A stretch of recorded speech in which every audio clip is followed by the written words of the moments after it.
Hey, it's Dr. John Terry, the Black Belt Leader, and welcome to the Black Belt Leadership Podcast, where each week I'm giving you tips, tools, insights, and resources to help you become a better version of who you are and what you do as you discover, develop, and deploy your own Black Belt leader within. Hey, did you know there is another you waiting to be discovered, developed, and deployed? That's right. And that's what I want to spend a few minutes talking about today as we take a look at the topic, another you. Now, I can tell you this, having lived for 29 years, for 35 years in a row, one thing that I've learned is constant, and that's change. The one thing you and I can count on every day is something is going to change in our routine. And that's been happening since the day that you and I were born. You and I have been going through, we've been adapting to change all of our lives. So, what makes you think that the rest of your life and the rest of my life are going to be any different? If you think about the journey that we all went through from birth, we all came into the world as infants. We were completely helpless and we were totally reliant on mom and dad. Yeah, we were bundles of joy, and our proud parents took us and showed us off to anyone and everyone, but they didn't realize at that moment, maybe they did, we wouldn't stay infants forever. Well, after a few weeks, we finally started to sleep all night, much to our parents' exhausted delight. But all through those first few weeks, we started to grow. And then we discovered our fingers and toes. And then we started grasping and playing with toys. And out of the blue, all of a sudden, we discovered that we could roll over all on our own. That's right. You and I were starting to change. And then we made the transition from liquids to baby food.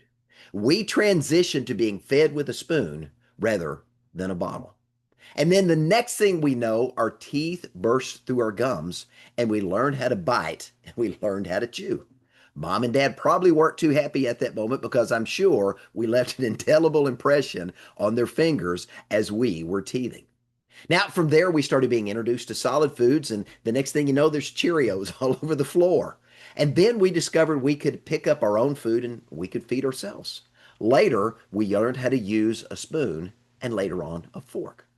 Now, all the while, what were we doing? We were learning to make sounds and then babble, and eventually we started to form words. And then words became phrases, and those phrases eventually morphed into sentences, and we were learning to communicate with our parents, our siblings, and our extended family and friends as we began to build our vocabulary. Now, along that same period of time, we started learning how to inch and crawl, and very soon we were scooting all over the house.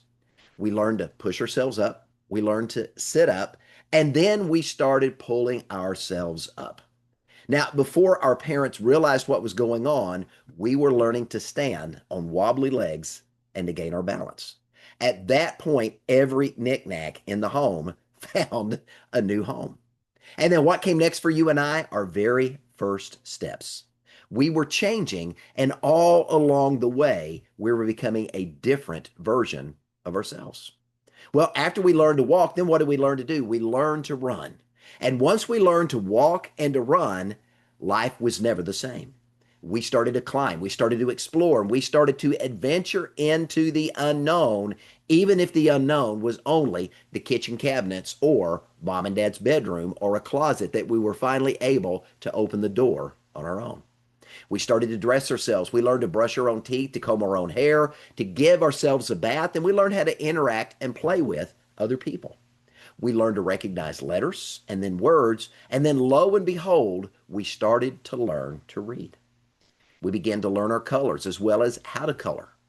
Sometimes we stayed in the lines and sometimes not so much. But we learned to draw, we learned to paint, we learned how to assemble puzzles. We were introduced, maybe I was, maybe you were too, to Legos, to Tinker Toys, to Lincoln Logs, to Matchbox cars, to Hot Wheels. My sister Tanya was introduced to baby dolls and Barbies and games, and sometimes we would pile all the toys together and just play together with Legos and Tinker Toys and Barbies and G.I. Joes and all the things that we had growing up. Before we knew it, our closets were overflowing with toys. The clothes that we wore one week, we couldn't wear the next week. Why? Because we were continuing to change. We were becoming another version of ourselves at an ever accelerated, ever faster rate of change. And then the next thing you know, roll out of bed one day and you're going off to kindergarten and then elementary school and then middle school, junior high, and ultimately high school. Well, along the way, we made friends and we lost friends. We learned to read and to write. We learned basic math and then algebra and then geometry. We studied history. We studied science. Some of us joined the band. Some of us joined the choir. Others of us joined a sports team, or we did some combination of all of the above.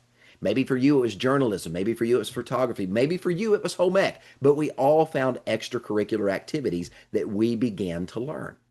At some point along the way, we went from riding a tricycle to a bicycle, and then we're asking mom and dad for the keys to the car, or we're learning how to ride a motorcycle.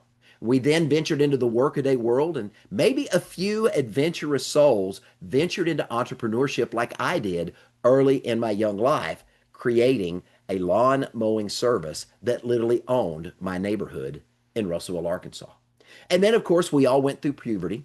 We survived pimples, we survived acne, we survived braces, and all the voice changes that took place in that process of growing up and maturing and becoming another you. The girls got curvier, the boys got more muscular, and they started growing facial hair. Yes, we were continuing to change. We were evolving, and we were becoming another version of ourselves almost on a weekly basis. But if you look back to where we came from, before our parents knew it, we were no longer infants. We were no longer children. We were changing, we were morphing, and we were rapidly heading towards adulthood.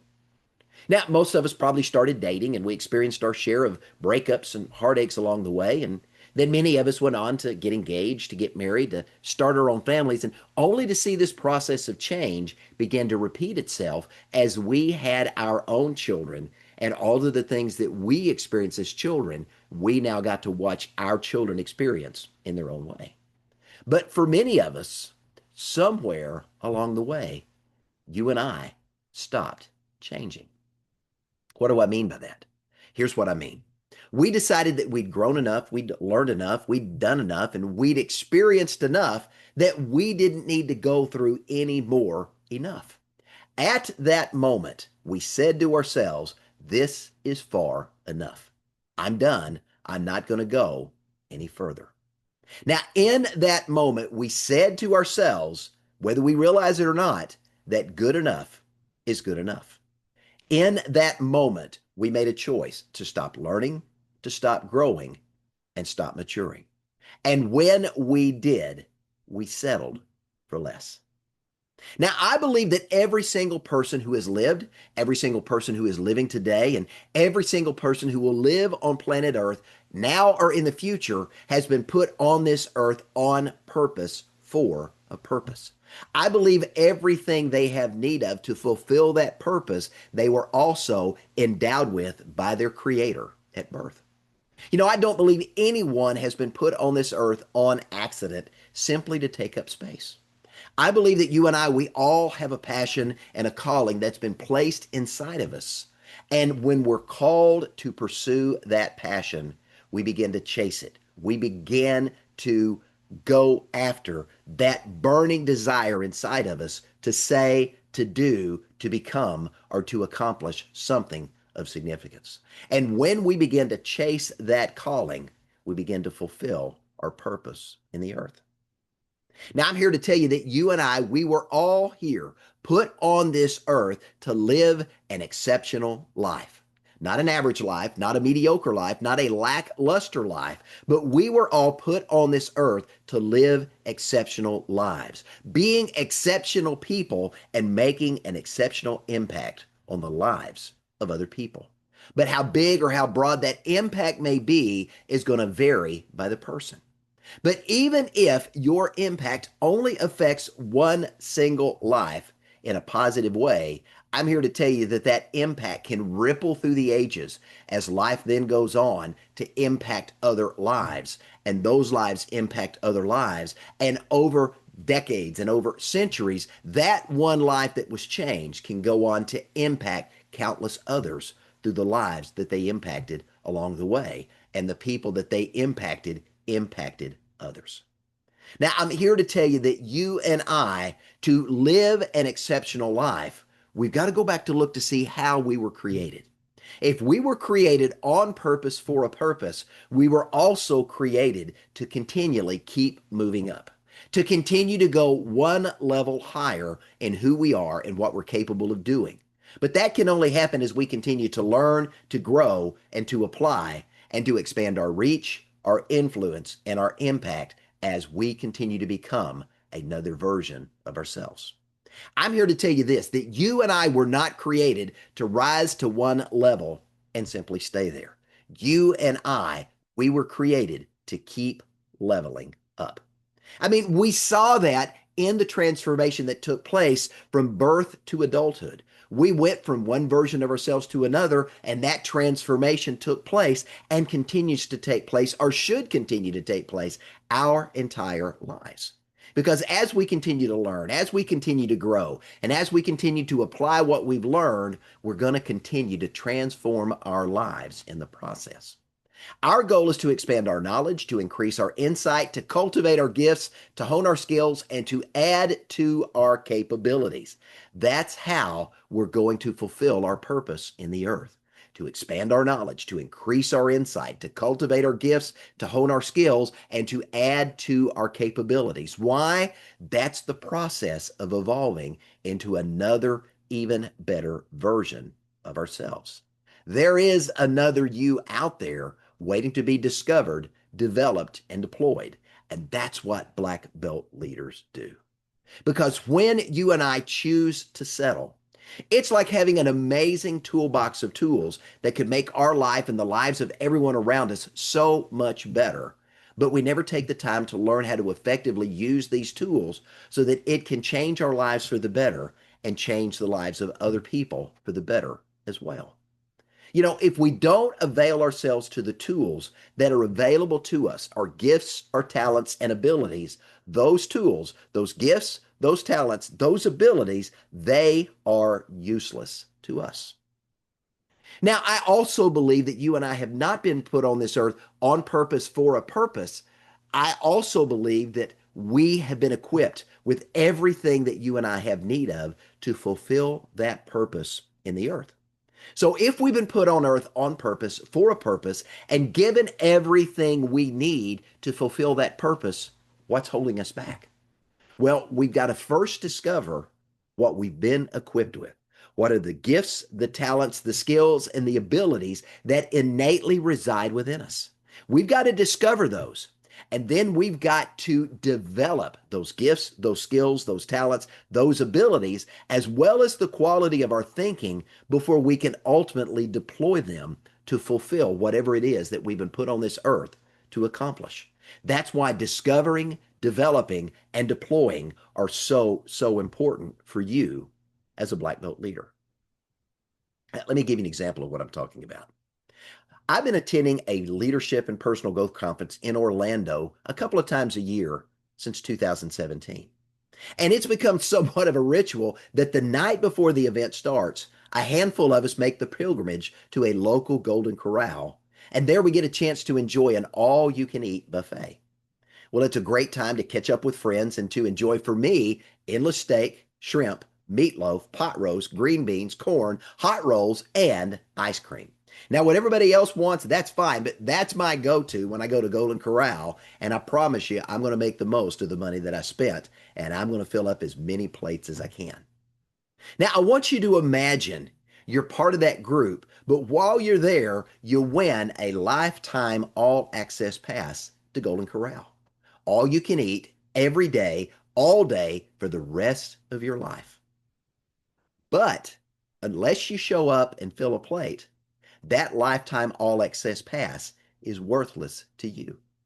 That's what happens when you stop learning, when you stop growing, when you stop evolving, and when you stop improving. It's like the all-access pass you've given you to fulfill your potential and to rise to the greatest version of you that you could ever become simply sits on the shelf, and it never gets utilized. It never gets discovered. It never gets developed, and it never gets deployed in the earth. Now, here's what I want to tell you. When you put yourself in the growth zone and you choose to stay in that uncomfortable place where growth happens, you're going to continue to discover that you are capable of saying, doing, becoming, and accomplishing much more. Why? Because as you develop the quality of your thinking, you develop your skills, your talents, and abilities, all of a sudden the doors you thought were closed, or maybe you didn't even realize the doors were before you, you're going to discover those doors and you're going to open them and step through into what's next for you. The pathways to success that you thought were inaccessible, all of a sudden you're going to see how to navigate successfully from one end of that pathway to the other. But here's what I'm here to tell you. When you discover those doors, it's up to you to open the door and walk through.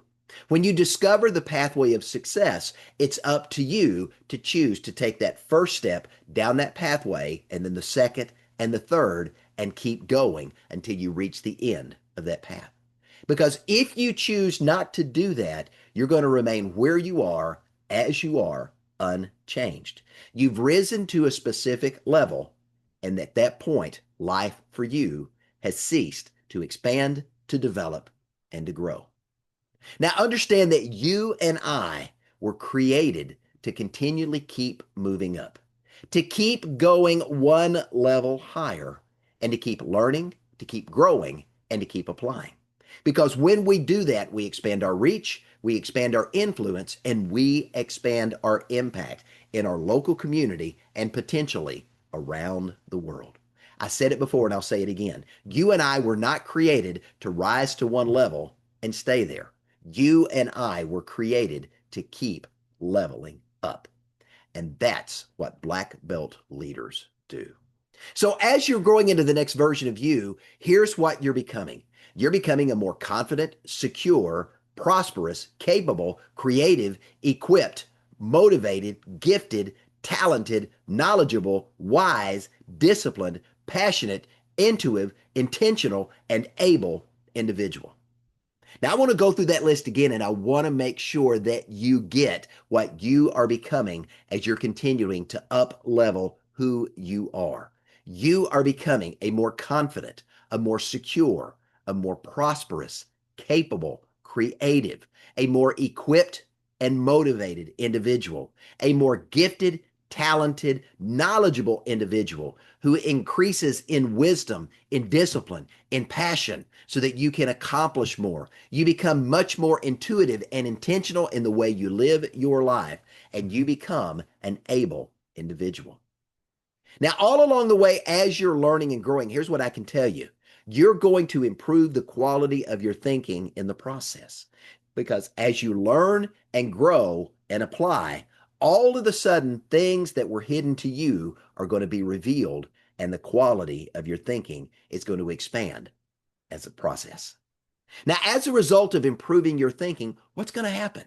New ideas, bigger ideas, and more frequent opportunities are going to start showing up in your life.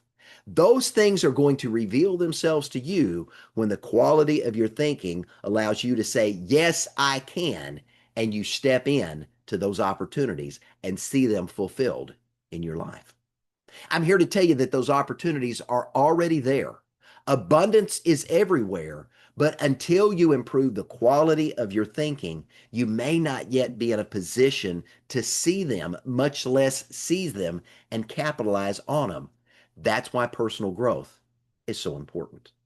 So you and I were created to keep moving up, to continually go one level higher, and then the next level, and then the next level, never ceasing to learn and grow and to apply so that we can continue to expand our reach, our influence, and our impact in our own lives and in the lives of every life that we interact with. You and I were created to live exceptional lives and to help other people experience an exceptional life along the way. You and I were not created to rise to one level and stay there. You and I were created to keep leveling up. Now, what I'm talking about is daily becoming a better version of who you are than you are right now. It's about becoming another you. Hey, I'm Dr. John Terry, the Black Belt Leader, and I want to say thanks for joining me. Have a great day.